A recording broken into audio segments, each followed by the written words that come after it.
घने जंगल के बीच एक बुढ़िया बैठी हुई रो रही थी। हे भगवान, अगर मेरे बेटे यहाँ होते तो मुझे इस उम्र में कभी काम ना करने देते। मेरी आंखें धुंधला देखती हैं और घुटनों में इतना दर्द कि ठीक तरह से चला भी नहीं जाता। लेकिन देखो, फिर भी मेरी बहू को ताजी साग चाहिए। चलो साग तोड़ लेती हूँ, नहीं तो आज भोजन भी नसीब नहीं होगा। वह बुढ़िया साग तोड़ने के लिए बढ़ने लगती है। तभी उसे किसी बच्चे के रोने की आवाज सुनाई देती है। यह बच्चे के रोने की आवाज कहाँ से आ रही है? क्या कोई अपने बच्चे को इस घने जंगल में छोड़ गया?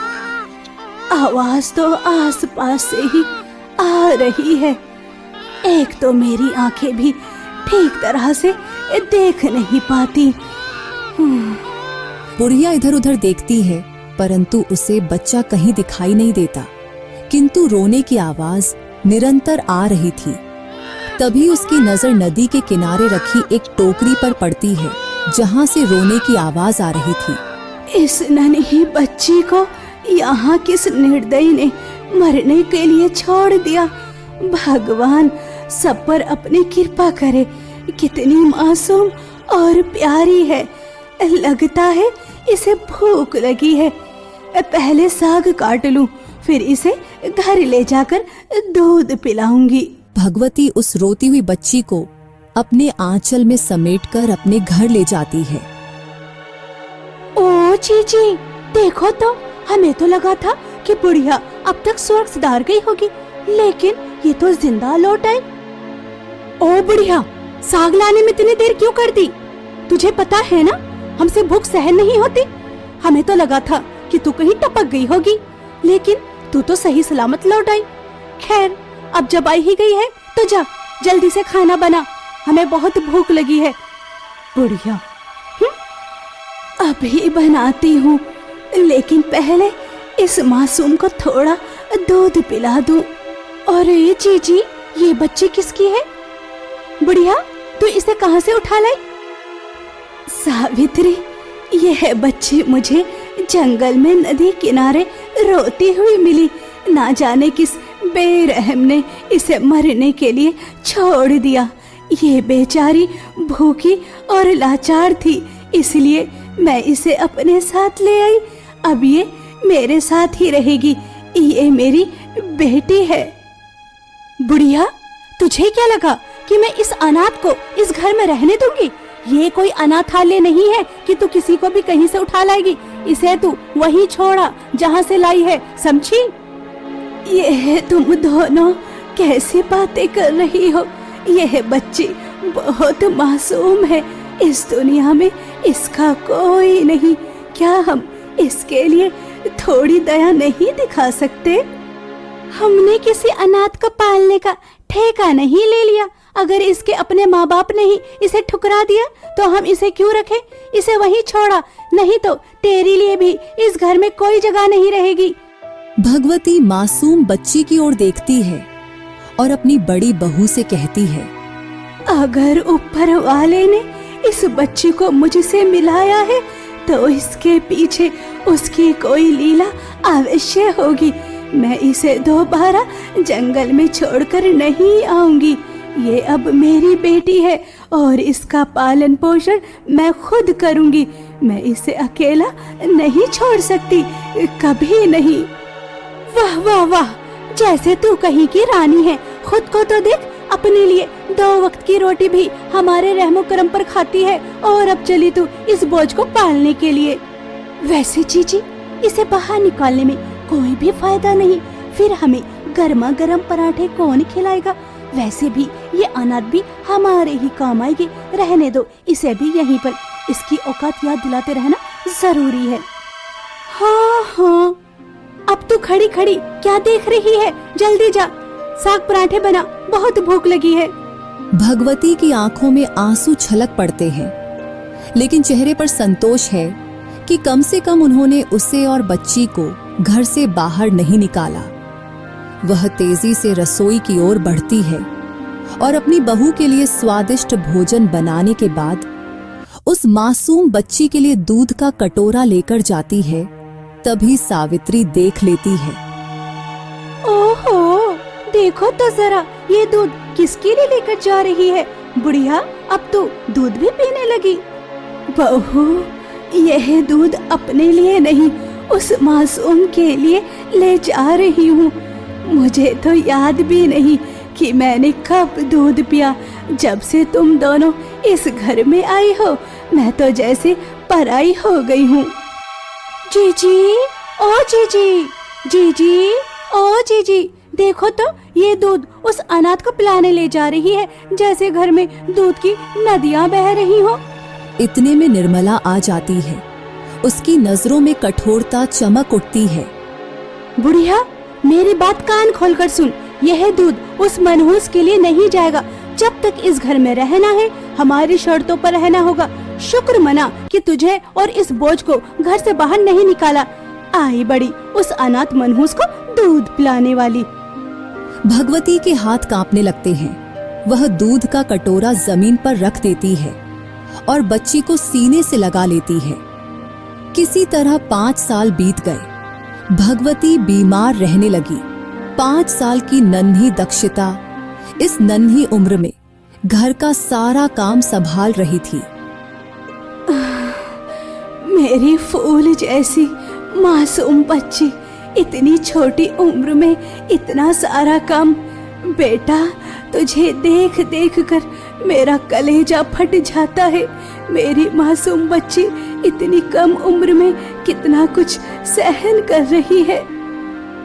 माँ, मेरी चिंता मत करो, मैं बिल्कुल ठीक हूँ। आपकी गोद में सिर रखते ही मेरी सारी थकान दूर हो जाती है। माँ, मुझे अभी आंगन की झाड़ू लगानी है, मैं बस अभी आती हूँ। कहाँ चली आ रही है नौकरानी? रसोई साफ कर दी, आंगन की झाड़ू लगाई और मेरी साड़ी इस्त्री की या नहीं? हाँ चाची, रसोई तो साफ कर दी, बस आंगन की सफाई और इस्त्री करना बाकी है। मैं बस अभी कर देती हूँ। हाय, मैं तो लुट गई रे, बर्बाद हो गई। जीजी, आंगन की झाड़ू बाद में लगवाना, पहले मेरी सोने की बालियाँ जो चोरी हुई है उन्हें ढूंढो। और मुझे पूरा विश्वास है इस अभागिन ने ही वो चुराई है। चाची, ये आप कैसी बातें कर रही हैं? मैं आपके सोने की बालियाँ क्यों चुराऊंगी? मैं तो आपकी अनुमति के बिना किसी चीज को छूती भी नहीं। फिर चोरी करने का तो सवाल ही नहीं उठता। कृपया मुझ पर ऐसा घोर आरोप मत लगाइए चाची। जीजी, देखो तो सही, पहले तो ये मनहूस केवल पेट भरने के लिए ही चोरी छिपे रोटी खाती थी और अब घर की कीमती गहनों पर भी हाथ साफ करने लगी। इसे इस घर में रखना अब किसी भी तरह ठीक नहीं। हाँ, बता देती हूँ। हाँ छोटी, तुम ठीक कह रही हो। अगर आज इसने सोने की बालियाँ चुराई हैं, तो कल न जाने क्या क्या गायब हो जाए। मैं इस चोरनी को अब और अपने घर में नहीं रख सकती। सुन अभागिन, अब इस घर से तुरंत निकल जा और दोबारा लौटने की कोशिश भी मत करना, समझी? चाची, आप मुझ पर इतना बड़ा इल्जाम क्यों लगा रही हैं? मैं भूखी रह सकती हूँ, मगर चोरी करना मेरे संस्कारों में नहीं। आपने जैसा भी रूखा सूखा दिया, मैंने वही खाया। मगर आज आप मुझ पर यह अपमानजनक आरोप लगा रही हैं। ये अन्याय है चाची, अन्याय है। ये है तुम दोनों मेरी मासूम बच्चे पर झूठा दोष क्यों मढ़ रही हो? मुझे अपनी बेटी पर पूरा विश्वास है। वो सोना तो दूर, हीरा भी सामने रखा हो तो उसे हाथ नहीं लगाएगी।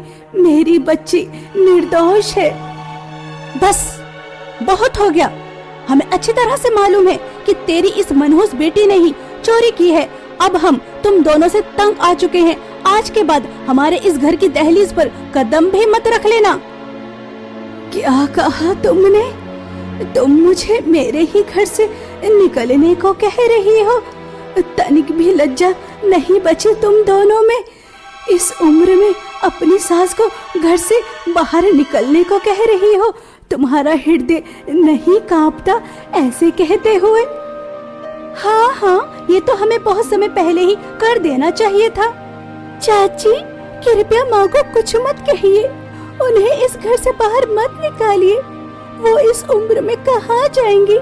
अगर मेरे जाने से आपको शांति मिलती है तो मैं तुरंत चली जाती हूँ, लेकिन माँ को मत निकालिए।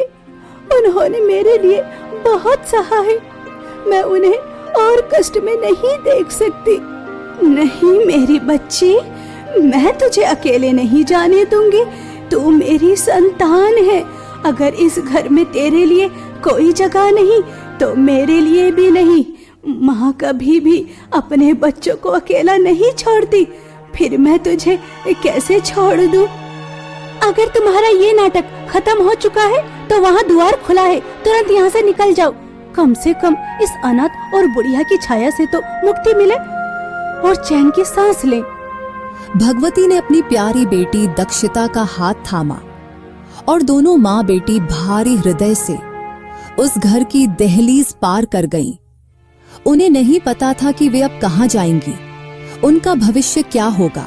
20 साल बाद सूर्यपुर का राजमहल दृश्य, जहां रानी कलावती और राजा हर्षवर्धन अपने बीमार राजकुमार बेटे के पास हैं। महाराज, मैं अब राजकुमार का यह दर्द और नहीं देख सकती। क्या हमारा राजकुमार इसी तरह तड़पता रहेगा? भगवान की भी न जाने कैसी मर्जी है। एक संतान को तो मैंने जन्म देते ही खो दिया और अब दूसरी संतान मेरी आंखों के सामने कष्ट में है। मेरी ममता ये सब सहन नहीं कर पा रही। कृपया कुछ कीजिए महाराज, कुछ कीजिए। रानी, क्या तुम्हें लगता है कि हमें राजकुमार को इस कष्ट में देखकर आनंद आ रहा है? कतई नहीं। तो फिर कुछ कीजिए महाराज, मैं अपने बेटे को ऐसे तड़पते नहीं देख सकती। महाराज की जय हो, महाराज की जय हो। मंत्री, हम कोई शुभ समाचार सुनना चाहते हैं। महाराज निश्चिंत रहिए, मैं वर्षों बाद आपके लिए एक शुभ समाचार लेकर लौटा हूँ। कहो, क्या राजकुमार के ठीक होने की कोई संभावना है? बिल्कुल महाराज, राजकुमार का इलाज संभव है। तो फिर विलंब किस बात का? शीघ्र ही राजवैद्य को बुलाओ और राजकुमार का उपचार प्रारंभ करवाओ। हम किसी भी कीमत पर अपने पुत्र को स्वस्थ देखना चाहते हैं। महाराज, इसके लिए आपको संत महागुरु साधु के पास जाना होगा, वही इस कष्ट से मुक्ति का मार्ग बताएंगे। हम अपने पुत्र को स्वस्थ देखना चाहते हैं, चाहे हमें कितनी ही लंबी यात्रा क्यों न करनी पड़े, हम अवश्य करेंगे। हमें संत महागुरु साधु से मिलना ही होगा। राजा मंत्री से परामर्श कर तुरंत रानी कलावती के पास जाते हैं।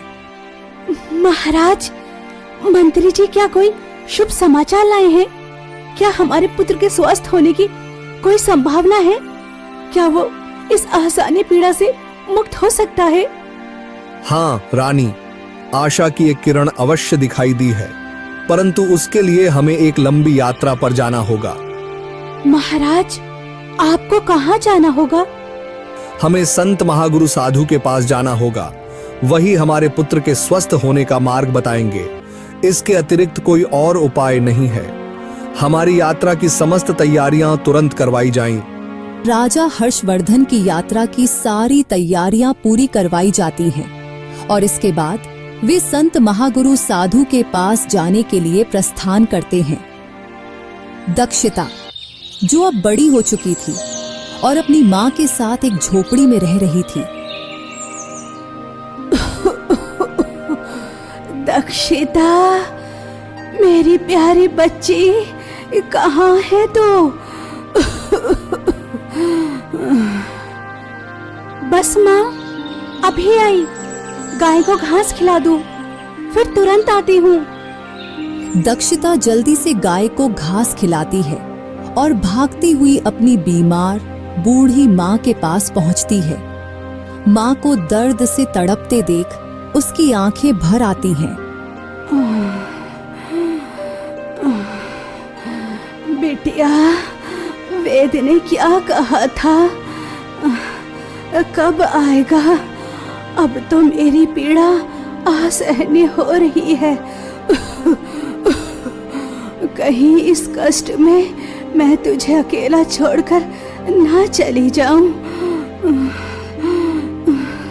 नहीं माँ, ऐसी अशुभ बातें मत कहिए। आपके सिवा मेरा है ही कौन इस दुनिया में? मैं आपको कुछ नहीं होने दूंगी। बस कुछ देर और। वेद जी ने कहा था कि वो 5 बजे तक आ जाएंगे। मैं अभी जाती हूँ, उन्हें लेकर आती हूँ। बस आप हिम्मत रखिए। माँ की हालत देखकर दक्षिता का मन बेचैन हो उठा।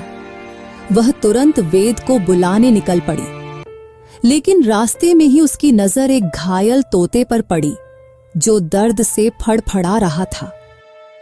अरे, तुम तो बहुत ज्यादा जख्मी हो। तुम सच में बहुत दयालु हो। मैं न जाने कब से यहाँ तड़प रहा हूँ, लेकिन किसी ने मेरी तरफ देखा तक नहीं। कुछ लोगों ने देखा भी, पर अनदेखा कर आगे बढ़ गए।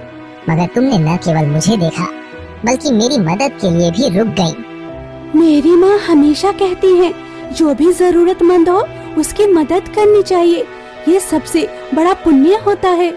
तुम्हारी माँ ने तुम्हें सचमुच बहुत अच्छे संस्कार दिए हैं, लेकिन ये साधारण घाव नहीं है। मैं एक राक्षस के हमले का शिकार हुआ हूँ। मेरे शरीर पर फैला ये जहर धीरे धीरे मुझे खत्म कर रहा है। ओहो, तो अब मैं तुम्हारी मदद कैसे करूं? जंगल के किनारे एक प्राचीन कुआं है, जिसका पानी दिव्य और चमत्कारी है। कहा जाता है कि इस पानी से सभी रोग ठीक हो जाते हैं। अगर तुम मुझे वहाँ तक पहुँचा दो तो शायद मेरा जहर उतर जाए। तोते की बात सुनकर दक्षिता ने बिना देर किए उसे अपनी गोद में उठाया और जंगल के उस रहस्यमयी कुएं की ओर बढ़ चली, जिसके बारे में बहुत कम लोग जानते थे। यही वह चमत्कारी कुआं है। अब बस थोड़ा सा पानी निकालकर मेरे घावों पर डाल दो। दक्षिता ने झटपट कुएं से पानी निकाला और तोते के जख्मों पर धीरे धीरे डालने लगी। जैसे ही ठंडे मीठे पानी की बूंदें उसके शरीर को छूने लगी, कुछ ही क्षणों में उसके घाव भरने लगे और वह पूर्णतः स्वस्थ हो गया। देखो, मैं पूरी तरह ठीक हो गया हूँ। अब तुम भी इस कुएं का पानी अपने साथ ले जा सकती हो। तुम्हारी माँ इसे पीते ही ठीक हो जाएंगी। तोते की बात सुनते ही दक्षिता की आंखों में आशा और खुशी के आंसू छलक पड़े। क्या यह सच है? इस पानी से मेरी माँ ठीक हो जाएंगी? वो न जाने कितनी पीड़ा में है। मैं तुम्हारी ये मदद कभी नहीं भूलूंगी। नेकी का सिला हमेशा मिलता है दक्षिता। तुमने निस्वार्थ भाव से मेरी मदद की। अब यह कुआं तुम्हारी सहायता करेगा। अब मैं चलता हूँ। अगर तकदीर ने चाहा तो हम दोबारा अवश्य मिलेंगे। दक्षिता अत्यंत प्रसन्न थी। वह कुएं का जल लेकर घर की ओर बढ़ी। घर पहुंचते ही उसने हर्षपूर्वक अपनी माँ को वह पावन जल पिलाया। बिटिया, तू तो वेद को बुलाने गई थी, लेकिन वेद को नहीं लाई। ये पानी कहाँ से लाई है बिटिया? माँ, ये पानी चमत्कारी है। मेरे प्रिय मित्र मिट्ठू ने मुझे इसके बारे में बताया। उसने ये पानी पिया और स्वस्थ हो गया। उसने कहा कि ये पानी केवल उन्हीं की सहायता करता है जिनके मन में कोई छल कपट नहीं होता। अब आप भी इसे पी लो। माँ, ये आपको अवश्य ठीक करेगा। राजा हर्षवर्धन कुछ समय तक यात्रा करने के पश्चात वे थकान महसूस करने लगते हैं। यात्रा करते करते मैं अत्यधिक थक गया हूँ। अच्छा होगा यदि मैं कुछ समय विश्राम कर लूं, फिर आगे की यात्रा जारी रखूंगा। राजा एक विशाल वृक्ष के नीचे बैठकर विश्राम करने लगते हैं। शेर जंगल में शिकार की तलाश में घूम रहा था। उसकी नजर पेड़ की छांव में सोए हुए राजा हर्षवर्धन पर पड़ी। शेर धीरे धीरे राजा की ओर बढ़ने लगा। वहीं दूसरी तरफ दक्षिता जंगल से लकड़ियां लेने आई थी और जैसे ही उसने शेर को राजा की ओर बढ़ते देखा, वह घबरा गई। यह शेर तो सीधे उनकी ओर बढ़ रहा है और वहाँ कोई व्यक्ति बेखबर सो रहा है। मुझे तुरंत उन्हें जगाना होगा, नहीं तो अनर्थ हो जाएगा। डर के बावजूद दक्षिता तेजी से राजा की ओर दौड़ी। उसकी सांसें तेज हो गई थीं, लेकिन वह रुकी नहीं। जैसे ही वह राजा के पास पहुंची, उसने उन्हें हिलाकर जगाया। यह क्या कर रही हो कन्या? तुमने हमें क्यों जगाया? क्षमा करें, लेकिन यह जंगली शेर आपकी ओर बढ़ रहा है। अगर आप अभी नहीं उठे तो वो आपको अपना शिकार बना लेगा। मैंने आपको बचाने के लिए ही जगाया है। कृपया जल्दी चलिए, वरना हम दोनों मारे जाएंगे। शेर से डरने की जरूरत नहीं कन्या। एक योद्धा शिकार नहीं बनता, वह शिकारी होता है। यदि यह शेर हमें कमजोर समझ रहा है तो यह इसकी भूल है। देखना, आज यह खुद हमारा शिकार बनेगा। राजा ने अपनी तलवार निकाल ली। इतने में शेर उनके सामने आ चुका था। राजा ने बिजली की तेजी से तलवार से वार किया। तलवार का प्रहार इतना सटीक था कि शेर एक भयानक गर्जना के साथ नीचे गिर पड़ा और कुछ ही क्षणों में निःशक्त हो गया। कन्या, तुम्हारी सतर्कता और साहस ने आज मुझे जीवन दान दिया है। अगर तुमने समय रहते हमें न जगाया होता तो यह शेर हमें खा चुका होता। क्या तुम जानती हो कि हम कौन हैं? नहीं महाराज। मैं सूर्यपुर का राजा हर्षवर्धन हूँ। अरे, तुम्हारे हाथ पर यह निशान कैसा है? महाराज, यह निशान तो बचपन से ही है, परंतु यह कैसे आया इसका भेद खुद भी नहीं जानती। यह तो विचित्र है। ठीक ऐसा ही निशान राजकुमार सम्राट की पीठ पर भी है, परंतु यह संयोग मात्र है या कुछ और? महाराज, अगर आप अनुमति दे तो एक विनती करूं। मेरी झोपड़ी यहीं पास में है। आप लंबी यात्रा से थके और भूखे लग रहे हैं। कृपया वहां चलकर भोजन कर लीजिए, इससे आपको आराम मिलेगा। हाँ, वास्तव में हमें भूख लगी है और यात्रा की थकान भी महसूस हो रही है। यदि हमें स्वादिष्ट भोजन और विश्राम का अवसर मिल जाए तो इससे अच्छा और क्या हो सकता है। हम अवश्य तुम्हारे साथ चलेंगे। दक्षिता राजा हर्षवर्धन को अपने साथ अपनी झोपड़ी की ओर ले जाती है। झोपड़ी के द्वार पर पहुंचते ही वह अपनी मां को पुकारती है। माँ, ओ माँ, जल्दी बाहर आइए। देखिए कौन पधारे हैं। माँ, ओ माँ। बेटी, कौन आया है? माँ, सूर्यपुर के महाराज हर्षवर्धन हमारे घर पधारे हैं। क्या तू सच कह रही है बेटी? मैं तो अपनी आंखों से ठीक तरह से देख भी नहीं पाती।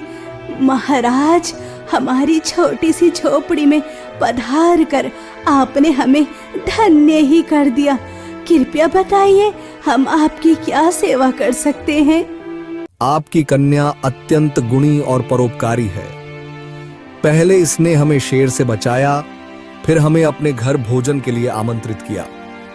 हमें बस पेट भर भोजन चाहिए और कुछ विश्राम करना चाहते हैं, फिर आगे की यात्रा के लिए निकलेंगे। भगवती और दक्षिता राजा की सेवा में जुट जाती हैं और शीघ्र ही राजा के लिए स्वादिष्ट भोजन तैयार कर दिया जाता है। यह भोजन बहुत स्वादिष्ट था। अब थोड़ा आराम करके अपनी यात्रा फिर शुरू करेंगे।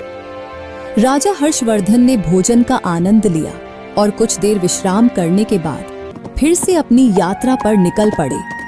कई दिनों की लंबी यात्रा के बाद वे अंततः संत महागुरु के आश्रम पहुंचे। महाराज हर्षवर्धन, आपका हमारे आश्रम में आने का कारण क्या है? मैं बहुत दुखी हूँ। मेरा पुत्र पिछले 15 वर्षों से एक गंभीर बीमारी से पीड़ित है। हमने कई बड़े वैद्य और चिकित्सकों से इलाज करवाया, लेकिन कोई लाभ नहीं हुआ। मेरा पुत्र हर दिन पीड़ा में तड़पता है और एक पिता के लिए यह देखना बहुत कठिन है। कृपया हमें इस संकट से बाहर निकलने का कोई उपाय बताइए। महाराज, यह सुनकर आश्चर्य होता है कि आप जैसे न्यायप्रिय और दयालु राजा के पुत्र को इतनी बड़ी बीमारी ने घेर रखा है। आप हमेशा सत्य और धर्म के मार्ग पर चले हैं, जरूरतमंदों की मदद की है, फिर भी आपके पुत्र को यह कष्ट क्यों? गुरुदेव, यही सवाल मुझे भी परेशान कर रहा है। मैं इसी प्रश्न का उत्तर जानने और अपने पुत्र का इलाज करवाने के लिए आपके पास आया हूं। मैं अपने पुत्र को रोज इस पीड़ा में नहीं देख सकता। वह मेरे वंश का एकमात्र उत्तराधिकारी है जो आगे चलकर राज्य संभालेगा। कृपा कर कोई उपाय बताइए। महाराज, यदि आप अपने पुत्र को इस कष्ट से मुक्त करवाना चाहते हैं तो आपको अपने जीवन की सारी सच्चाई मुझे बतानी होगी। जब तक मैं यह नहीं जानूंगा तब तक कोई समाधान संभव नहीं है। सत्य को जाने बिना उपाय करना असंभव है। गुरुदेव, मुझे ऐसा प्रतीत होता है कि आज से 20 वर्ष पूर्व किए गए पाप का दंड मुझे मिल रहा है। उस समय मैंने यह सोचकर वह पाप किया था कि इसकी भनक किसी को न लगेगी, किंतु विधि को कुछ और ही स्वीकार था। अब ऐसा प्रतीत होता है कि वह रहस्य एक दिन सबके समक्ष अवश्य प्रकट होगा। 20 वर्ष पूर्व क्या हुआ दाईमा? रानी कलावती स्वस्थ तो है ना? और हमारे कुलदीपक राजकुमार का जन्म हुआ या नहीं?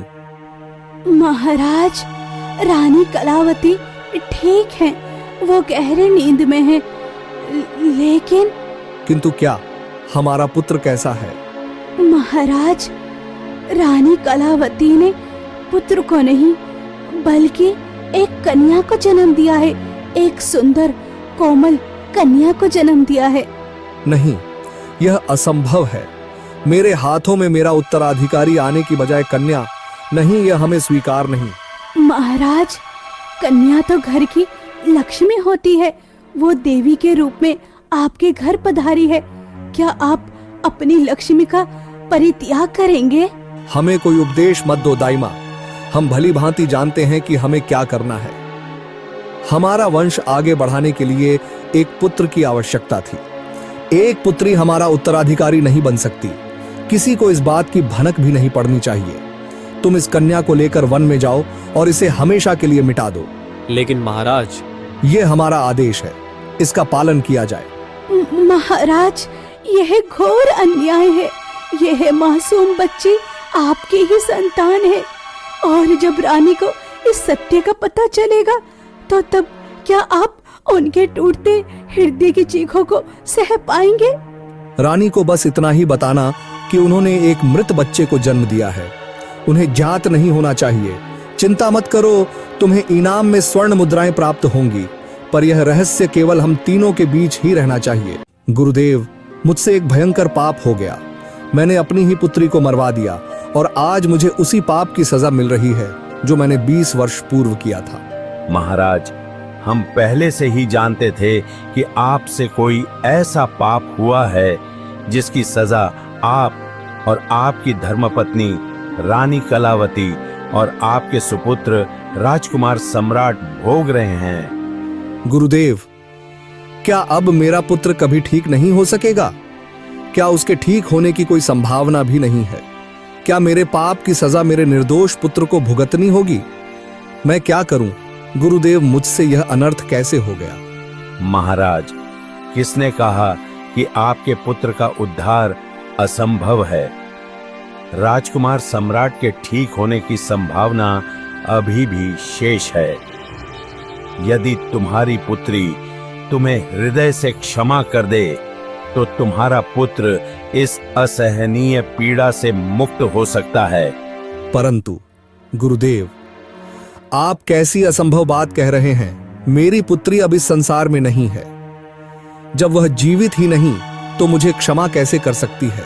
और यदि वह नहीं है तो राजकुमार सम्राट कैसे स्वस्थ हो सकते हैं? महाराज, तुम्हारी पुत्री जीवित है।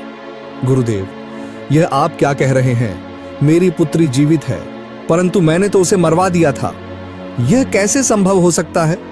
महाराज, यदि वह वास्तव में इस संसार से जा चुकी होती तो तुम्हारा पुत्र भी जीवित न रहता।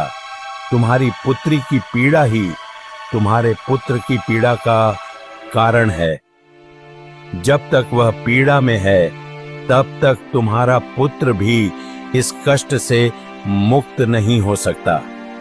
यदि तुम्हें तुम्हारी पुत्री मिल जाए तो उससे क्षमा मांगो। उसे वह सब अधिकार प्रदान करो जिसका वह यदि वह वास्तव में इस संसार से जा चुकी होती तो तुम्हारा पुत्र भी जीवित न रहता। तुम्हारी पुत्री की पीड़ा ही तुम्हारे पुत्र की पीड़ा का कारण है। जब तक वह पीड़ा में है तब तक तुम्हारा पुत्र भी इस कष्ट से मुक्त नहीं हो सकता। यदि तुम्हें तुम्हारी पुत्री मिल जाए तो उससे क्षमा मांगो, उसे वह सब अधिकार प्रदान करो जिसका वह जन्म सिद्ध अधिकार रखती है।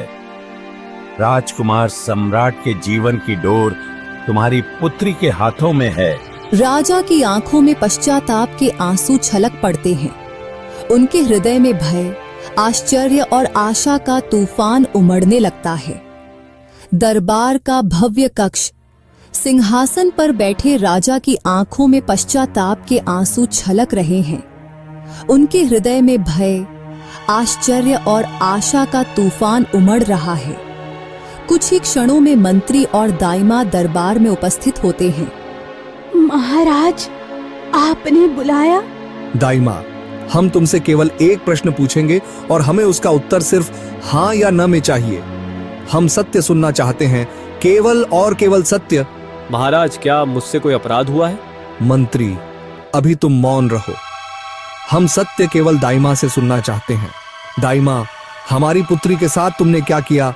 हमने जो आदेश दिया था, क्या तुमने उसका पालन किया? महाराज, इतने वर्षों बाद आज आपको अपनी बेटी की याद क्यों आ रही है? हमारे प्रश्न का उत्तर दो। दाइमा, हमारी पुत्री के साथ तुमने क्या किया? महाराज, आपने मुझसे वो अनर्थ करने का आदेश दिया जरूर था, परंतु मेरा हृदय वो नन्ही सी मासूम कोमल कली, मैं उसे कैसे मुरझा सकती थी? कैसे उसका जीवन छीन सकती थी? मैं हत्यारिन नहीं बन सकती थी महाराज। मैं उसे नहीं मार सकी महाराज, मैं उसे नहीं मार सकी। तो फिर तुमने क्या किया? कहाँ है हमारी पुत्री? महाराज, दाइमा उस मासूम पर क्रूरता नहीं कर सकी और मैं भी उसकी हत्या नहीं कर सकता था। तो फिर क्या किया तुमने?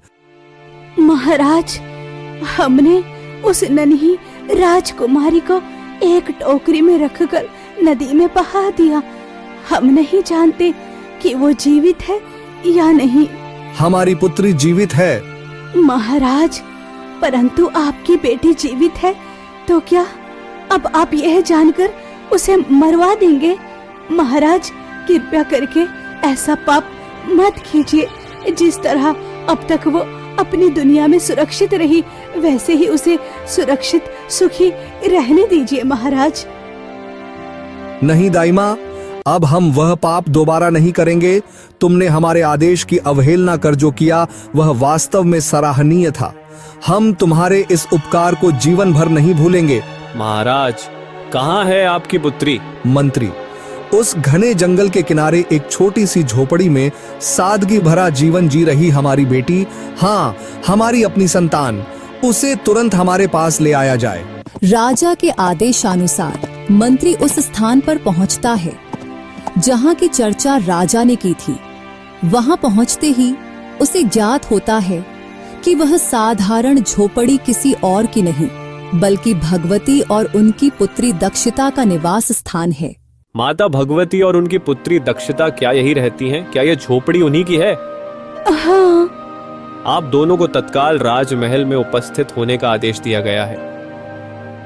लगता है महाराज हर्षवर्धन की यात्रा सफल रही, तभी तो लौटते ही हमसे मिलना चाहते हैं।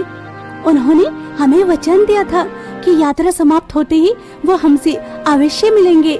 दक्षिता इस सच्चाई से अनजान थी कि वह कोई साधारण कन्या नहीं बल्कि राजकुल की राजकुमारी है। कुछ समय पश्चात भगवती और दक्षिता राज दरबार में उपस्थित होती हैं। आओ आओ दक्षिता, यह महल तुम्हारा ही है। तुम इस कुल की दीपिका हो, इस राज्य की राजकुमारी। महाराज, ये आप क्या कह रहे हैं? महाराज, आप जानते भी हैं आप क्या कह रहे हैं? रानी, अगर संभव हो तो हमें क्षमा कर दो। 20 वर्ष पूर्व हमसे एक पाप हुआ था। तुम्हारी गोद सूनी नहीं हुई थी बल्कि उसमें एक पुत्री ने जन्म लिया था। परंतु हमारी पुत्र की लालसा ने हमें अंधा कर दिया। हमने उसे जीवन से वंचित करने का आदेश दिया और वह कोई और नहीं बल्कि यही दक्षिता है। क्या आपने मेरे संतान को मुझसे छीन लिया? कैसे कैसे कर सके आप ऐसा? एक पल के लिए मेरे मासूम बच्चे के बारे में नहीं सोचा, मेरे हृदय की वेदना का अनुमान भी नहीं लगाया।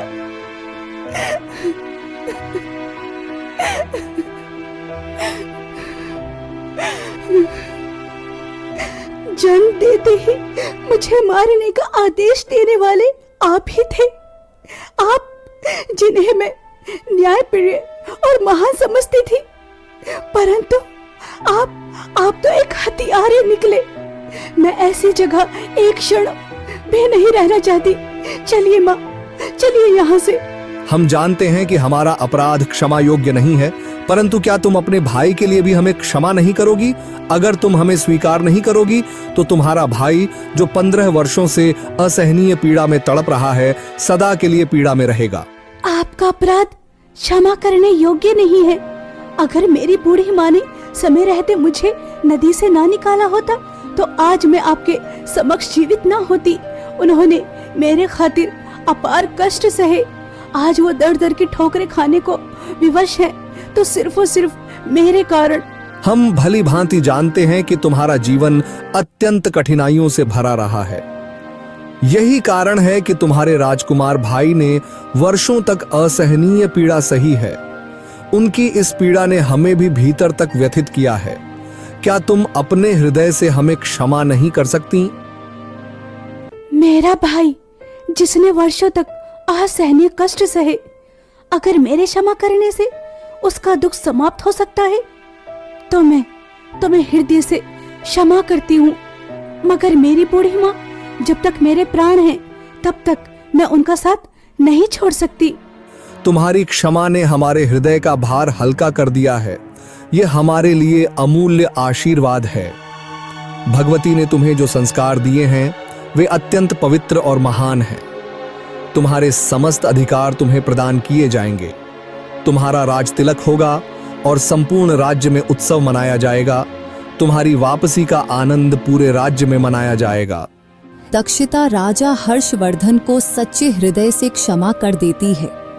इसके पश्चात राजकुमार सम्राट पूरी तरह स्वस्थ हो जाते हैं।